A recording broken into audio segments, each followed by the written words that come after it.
ఏముంది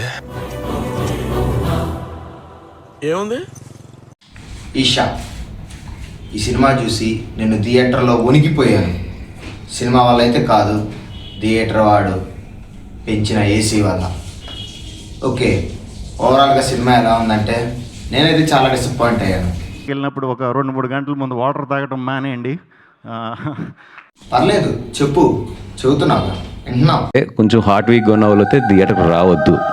వచ్చి తర్వాత ఏదన్నా అయితే మమ్మల్ని అడగద్దు, ముందే చెప్తున్నాను. చెప్పు, ఇంకా ఇంకా కొంచెం బాగా చెప్పు, ఇంకా వింటాం.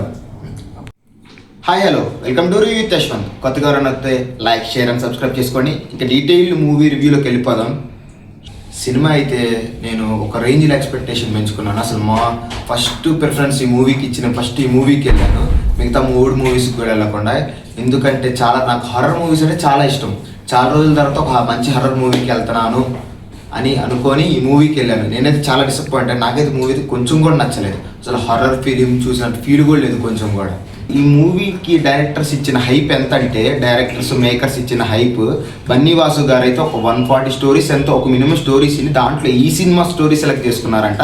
అంటే ఇంత బాగుండిద్ది ఇంత అని చెప్పి ట్రైలర్ మాత్రం ఈ మూవీలో ట్రైలర్ కట్ చేసింది మాత్రం ఈ మూవీలో మెయిన్ సీన్స్ మాత్రం కొన్ని కట్ చేసి ఉన్న మెయిన్ ఎలిమెంట్స్ మొత్తం ఆ ట్రైలర్లోనే పెట్టేశారు. మీరు భయపడటానికి ఏముండదండి ఈ మూవీలో మాత్రం.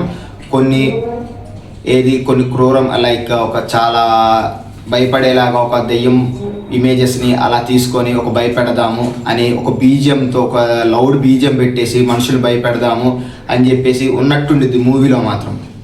నేనైతే ఈ మూవీకి చాలా ఎక్స్పెక్టేషన్స్ పెట్టుకొని వెళ్ళాను. నాకు రీసెంట్గా వచ్చిన హారర్ మూవీస్లో లాస్ట్ నచ్చిన మూవీ మసూదా మూవీ చూసినట్టయితే మీరు మూవీని చాలా ఇంటెన్స్గా ఉండిద్ది, హర్రర్ ఎలిమెంట్స్ అనేవి చాలా బాగుంటాయి. కానీ ఈ సినిమాలో మాత్రం మీకు ఏముండవు. మీకు ఇది హర్రర్ సినిమా అని చెప్పారు, సినిమా మాత్రం ఒక సీరియల్ హర్రర్ డ్రామా లాగా సాగుతూ ఉంటుంది. ఓపెనింగ్ ఫస్ట్ హాఫ్ ఇంటర్వెల్ అయితే మీకు ఇంటర్వెల్ వచ్చేప్పటికి అయిపోయింది. ఇదే ఫస్ట్ హాఫ్ ఒక సీరియల్ సాగినట్టు సాగుతూ ఉండిద్ది. ఇంకా మూవీలో మెయిన్ ప్లాట్ విషయానికి వచ్చేస్తే ఏముండదు. ఒక గ్రూప్ ఆఫ్ ఫ్రెండ్స్ ఉంటారు. ఆ ఫ్రెండ్స్ అనే వాళ్ళు దెయ్యాలను నమ్మరు.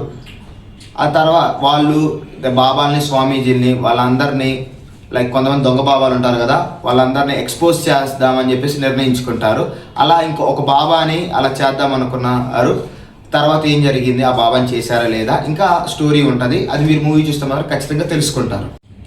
ఈ మూవీలో నాకు డైరెక్టర్ ఎవరో తెలియదు, మ్యూజిక్ డైరెక్టర్ ఎవరో తెలియదు, అంటే జస్ట్ ఎప్పుడు చూడలేదు. కానీ మూవీలో నాకు తెలిసిన వాళ్ళు అంటే హెబ్బా పటేల్ గారు అండ్ మొన్న రాజు వెడ్స్ రాంబాయిలో ఉన్న హీరో అండ్ సిరి, వీళ్ళు ముగ్గురు ఉన్నారు. మీకు ఈ సినిమాలో హెబ్బా పటేల్ గారి క్యారెక్టర్ చూస్తే మీకైతే చిరాకు వచ్చింది, అలా ఉండిద్ది క్యారెక్టర్. ఓకే, సినిమా ఒక ప్లాట్ తీసుకొని ఆ ప్లాట్లో వెళ్తూ ఉండిద్ది, మీరు అన్నీ ఊహించగలరు నెక్స్ట్ ఏం జరిగిద్దని. అమ్మ బాబా, క్లైమాక్స్ ట్విస్ట్ వచ్చిందండి, మీకైతే మైండ్ పోయి అసలు వచ్చేద్దాం అనుకుంటారు సినిమా నుంచి. ఇది చెవటానికే అని చెప్పేసి ఒక బాబా క్యారెక్టర్ ఉండిద్ది, ఆ యాక్టర్ పేరు ఏదో ఉంటుంది. తన క్యారెక్టర్ అయితే ఊరే బాబు వచ్చారు నాయన, థియేటర్లో అయితే వచ్చి పాఠాలు చెబుతున్నాడు. ఆ పాఠాలు చెబుతున్నట్టే ఉండేది సినిమాలో స్టోరీ. ఆయన వస్తే క్యారెక్టర్ మాత్రం ఓవరాల్గా సినిమాలో ప్రతి ఒక్కటి నెగిటివే ఉంది. పాజిటివ్ ఏందన్నా ఉందంటే ఆ దెయ్యం బీజం, ఆ బీజం పెట్టి మిమ్మల్ని కొంచెం భయపెడదాము అనేలాగా కొంచెం చేస్తారు. కానీ మీకు ఎక్కడా భయపడరు. కొన్ని దెయ్యాన్ని అలా స్పీడ్ మోషన్లో 1x 2xలో పెట్టినట్టు అలా తిప్పి చేస్తారు.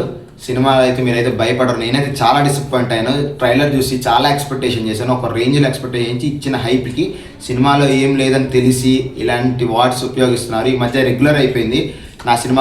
ఈ సినిమా నచ్చకపోతే నెక్స్ట్ సినిమాకి వెళ్ళమాకండి, ఈ సినిమా ఖచ్చితంగా బాగుంటుంది, లేదంటే నన్ను నమ్మండి అని ఇలాంటి చాలా ఎలిమెంట్స్ చెబుతున్నారు. అలాంటి నమ్మకూడదని చెప్పేసి వన్స్ అగైన్ ప్రూవ్ చేశారు ఆఫ్టర్ మిత్రమండలి సినిమా తర్వాత ఈ మూవీతో.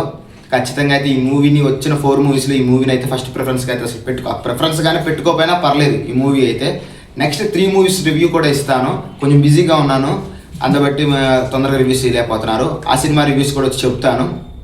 అంతవరకు ఈ మూవీ రివ్యూ ఇవ్వాలి కదా, ఎంత రేటింగ్ ఓవరాల్ ఈ మూవీ రివ్యూ రేటింగ్ ఎంత అంటే అవుట్ ఆఫ్ 5 నేను ఇచ్చేది 1.5.